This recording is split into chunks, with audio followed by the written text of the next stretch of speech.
This channel does not promote any violent, harmful, or illegal activities. All content provided by this channel is meant for an educational purpose only. ময়দানে ছড়িয়ে ছিটিয়ে রয়েছে হাজারো myth. বয়স যতই বাড়ুক না কেন ফিরে ফিরে আসে সেসব গল্প।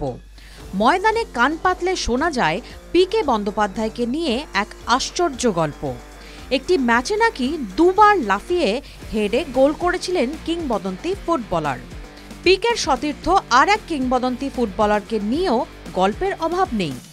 শৈলেন মান্নাকে খালি পায়ে ফুটবল খেলতে দেখে ব্রিটেনের মহারানী নাকি পায়ে হাত দিয়ে দেখতে চেয়েছিলেন।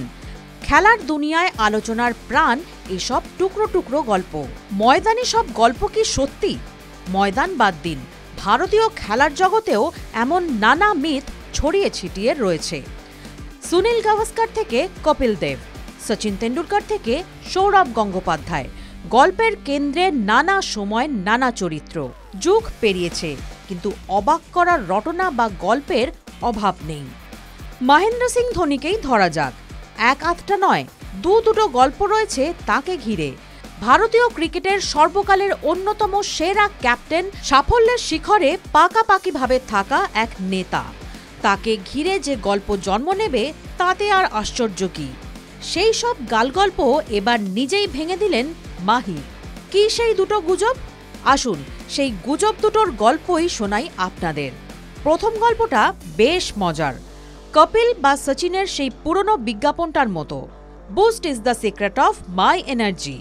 বিজ্ঞাপনে হাসতে হাসতে এই কটা কথাই বলতে শোনা যায় কপিল আর সচিনকে।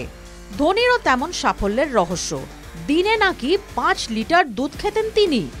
বেশ আশ্চর্যের গল্প, কিন্তু এই গল্পই একসময় রটে যায় প্রবলভাবে, আর তাতে বিশ্বাসও করেছেন অনেকে। এক অনুষ্ঠানে ধোনি হাসি মুখে তাকে ঘিরে প্রথম রটনাটা ভেঙে দিয়েছেন। বলেছেন, আমি সারাদিন ধরে খুব বেশি হলে 1 লিটার দুধ খেতাম, কিন্তু 4-5 লিটার দুধ খাওয়া কোনো মানুষের পক্ষেই সম্ভব নয়। সত্যিই তো, নায়ক যিনি হন তাকে নিয়ে তৈরি গল্পের গরু একসময় যে গাছে উঠে পড়ে, এমন উদাহরণ আকছাড়। ধোনিকে ঘিরে দ্বিতীয় গল্প আরও মারাত্মক। ধোনি নাকি খুব লস্যি খান, আর সেই লস্যি তৈরি করার জন্য ব্যবহার করেন ওয়াশিং মেশিন। এই রটনা শোনার পর ধোনির কি অবস্থা হয়েছিল তা সহজেই বোঝা যাচ্ছে। নিজেই হয়তো হেসে খুন হয়েছিলেন। ওই অনুষ্ঠানে হাসতে হাসতে বলেওছেন, আমি লস্যি খাই না। বোঝো ঠেলা, যাকে নিয়ে গল্প রটনা গুজব তিনিই কিনা হজম করতে পারছেন না। এমনই হয়, এই না হলে খেলার দুনিয়া। টিভি9 বাংলা ডিজিটাল।